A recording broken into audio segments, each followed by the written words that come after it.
ಇನ್ನ ಸಾರ್ವಜನಿಕರ ಅಭಿಪ್ರಾಯ ಸಚಿವರ ಸಲಹೆಯನ್ನ ಮಂಡಿಸ್ತೇವೆ. ಈಗ ರಾಜಣ್ಣ ಅವರು ಹೇಳಿಕೆಯನ್ನ ಕೊಟ್ಟಿರುವಂತದ್ದು ಎಲ್ಲವನ್ನ ಕೂಡ ಪರಿಗಣಿಸಿ ಅಂತಿಮವಾದಂತ ತೀರ್ಮಾನಕ್ಕೆ ಬರ್ತೀವಿ. ಯಾಕಂದ್ರೆ ಇಲ್ಲಿ ಕೇವಲ ಸಚಿವರದು ಮಾತ್ರ ಒಪ್ಪಿಗೆ ಬೇಕಾಗಿಲ್ಲ, ಸಾರ್ವಜನಿಕರ ಅಭಿಪ್ರಾಯ ಖಂಡಿತವಾಗ್ಲೂ ಬೇಕಾಗುತ್ತೆ. ಸಾರ್ವಜನಿಕರು ವಿರೋಧಿಸ್ತಾ ಇದ್ದಾರೆ, ನಮ್ಮ ಮನೆಗೆ ಬಂದು ಜಾತಿಗಣತಿಯನ್ನ ಮಾಡಿಲ್ಲ, ಈ ಜಾತಿಗಣತಿಯ ವಿಚಾರಕ್ಕೆ ಸಂಬಂಧಪಟ್ಟಂತೆ ನಮ್ಗೆಲ್ಲರೂ ಕೂಡ ಕನ್ಫ್ಯೂಷನ್ಸ್ ಇದೆ ಅಂತ. ಈಗ ಸದ್ಯಕ್ಕೆ ಜನಗಳಿಗೆ ಜಾತಿಗಣತಿ ಅನ್ನುವಂಥದ್ದು ಕೂಡ ಅವಶ್ಯಕತೆ ಇಲ್ಲ ಅನ್ನುವಂಥದ್ದು ರೀತಿಯಲ್ಲೇ ಆಗಿದೆ. ಸೊ ಹಾಗಾಗಿ ಸಾರ್ವಜನಿಕರ ಅಭಿಪ್ರಾಯ ಸಚಿವರ ಸಲಹೆಯನ್ನ ಮಂಡಿಸ್ತೇವೆ ಅಂತ ಹಾಸನದಲ್ಲಿ ಸಚಿವ ರಾಜಣ್ಣ ಅವರು ಹೇಳಿಕೆಯನ್ನ ಕೊಟ್ಟಿರುವಂತದ್ದು. ಎಲ್ಲವನ್ನ ಕೂಡ ಪರಿಗಣಿಸಿ ಅಂತಿಮವಾದಂತಹ ತೀರ್ಮಾನಕ್ಕೆ ನಾವು ಬರ್ತೀವಿ, ಅಲ್ಲಿವರೆಗೂ ಕೂಡ ಪರ ವಿರೋಧ ಚರ್ಚೆ ನಡೆಯುತ್ತಾನೆ ಇರುತ್ತೆ ಅನ್ನುವಂತ ಹೇಳಿಕೆಯನ್ನ ರಾಜಣ್ಣ ಅವರು ಕೊಟ್ಟಿದ್ದಾರೆ. ಜಾತಿ ಗಣತಿದು ಈಗಾಗಲೇ ಬಿಹಾರಲ್ಲಿ ಮಾಡಿದ್ದಾರೆ, ಅದೇ ರೀತಿ ತೆಲಂಗಾಣದಲ್ಲೂ ಮಾಡಿದ್ದಾರೆ, ಮತ್ತೆ ಸೀಮಾಂಧ್ರದಲ್ಲೂ ಕೂಡ ಜಾತಿ ಗಣತಿಯ ವರದಿಗಳು ಬಂದಿವೆ. ಅಲ್ಲಿನೂ ಕೂಡ ಪರ ವಿರೋಧವಾದಂಥ ಕೆಲವು ಅಂಶಗಳನ್ನ ಸಾರ್ವಜನಿಕವಾಗಿ ಕೇಳಿ ಬರ್ತಾ ಇದೆ. ಇಲ್ಲಿನೂ ಕೂಡ ಇದೆ.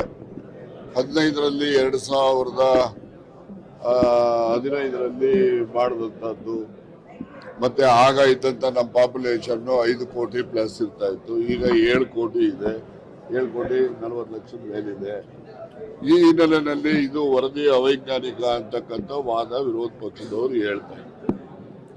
ಆದರೆ ಅವತ್ತಿನ ದಿವಸಕ್ಕೆ 2015ಕ್ಕೆ ಯಾವ ಜನಸಂಖ್ಯೆ ಇತ್ತು ಆ ಜನಸಂಖ್ಯೆಯಲ್ಲಿ ಇವರು ಸುಮಾರು 90% ಇಂಡಿವಿಜುವಲ್ ಆಗಿ ಮನೆಗಳಿಗೆ ಭೇಟಿ ಮಾಡಿ ಮನೆಗಳಲ್ಲಿ ಯಾರು ಹಿರಿಯರಿರ್ತಾರೆ ಅವರಿಂದ ಮಾಹಿತಿ ತೆಗೆದುಕೊಂಡು ಆ ಮಾಹಿತಿನ ಒಂದು ಪ್ರಿಸ್ಕ್ರೈಬ್ಡ್ ಫಾರಂ ಅಲ್ಲಿ ಫಿಲ್ಅಪ್ ಮಾಡಿ ಅವರಿಂದ ಸಹಿನೂ ಕೂಡ ಪಡೆದಿರ್ತಕ್ಕಂಥ ದಾಖಲೆಗಳು ಈಗಾಗಲೇ ಇದ್ದಾವೆ.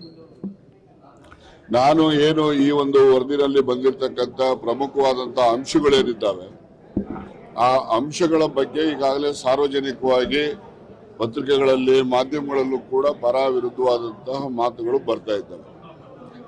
ಸರ್ಕಾರ ಇನ್ನೂ ಕೂಡ ಯಾವುದೇ ಒಂದು ನಿರ್ದಿಷ್ಟವಾದಂತಹ ತೀರ್ಮಾನಕ್ಕೆ ಬಂದಿಲ್ಲ.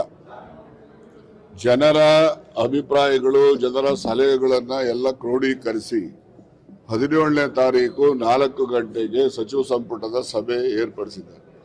ಆ ಸಭೆಯಲ್ಲಿ ಯಾವುದೇ ವಿಷಯ ಇಲ್ಲ ಅದರ್ ದ್ಯಾನ್ ದಿಸ್. ಈ ವಿಷಯದ ಬಗ್ಗೆ ಕೂಲಂಕುಷವಾಗಿ ಸಾರ್ವಜನಿಕವಾಗಿ ಬಂದಿರತಕ್ಕಂಥ ಹೇಳಿಕೆಗಳು ಮತ್ತೆ ಏನೆಲ್ಲ ಅಭಿಪ್ರಾಯಗಳನ್ನ ಸಚಿವರುಗಳು ಕೂಡ ಅವರ ಒಂದು ತಿಳುವಳಿಕೆ ಆಧಾರದ ಮೇಲೆ ನಾವೆಲ್ಲ ಏನು ಸಲಹೆಗಳನ್ನ ಮಂಡಿಸ್ತೇವೆ ಇವೆಲ್ಲವನ್ನು ಕೂಡ ಪರಿಗಣಿಸಿ ಅಂತಿಮವಾಗಿ ಒಂದು ನಿರ್ಣಯವನ್ನ ತೆಗೆದುಕೊಳ್ತಕ್ಕಂಥ ಸಂಭವ 17ನೇ ತಾರೀಕು 4 ಗಂಟೆಗಿದೆ. ಅಲ್ಲಿನವರೆಗೂ ಕೂಡ ಈ ಒಂದು ವಿಷಯಗಳ ಬಗ್ಗೆ ಪರ ಇರ್ಬೋದು, ವಿರೋಧ ಇರ್ಬೋದು, ಇವೆಲ್ಲವನ್ನು ಕೂಡ ಸರ್ವೇ ಸಾಮಾನ್ಯವಾಗಿ ಪ್ರಜಾಪ್ರಭುತ್ವ ವ್ಯವಸ್ಥೆಯಲ್ಲಿ ಪರ ವಿರೋಧ ಇದ್ದಾಗಲೇ ಅದಕ್ಕೆ ಅರ್ಥ ಇರತಕ್ಕಂಥದ್ದು. ಆ ರೀತಿಯಲ್ಲಿ ಎಲ್ಲ ಸಲಹೆಗಳನ್ನು ಕೂಡ ತೆಗೆದುಕೊಂಡು ಯಾವುದೇ ಸಮುದಾಯಕ್ಕೂ ಕೂಡ ಅನ್ಯಾಯ ಆಗದ ರೀತಿಯಲ್ಲಿ ಎಚ್ಚರಿಕೆಯನ್ನ ವಹಿಸ್ತೇವೆ ಅಂತಕ್ಕಂಥ ಮಾತಷ್ಟನ್ನು ಹೇಳ್ಬೇಕು.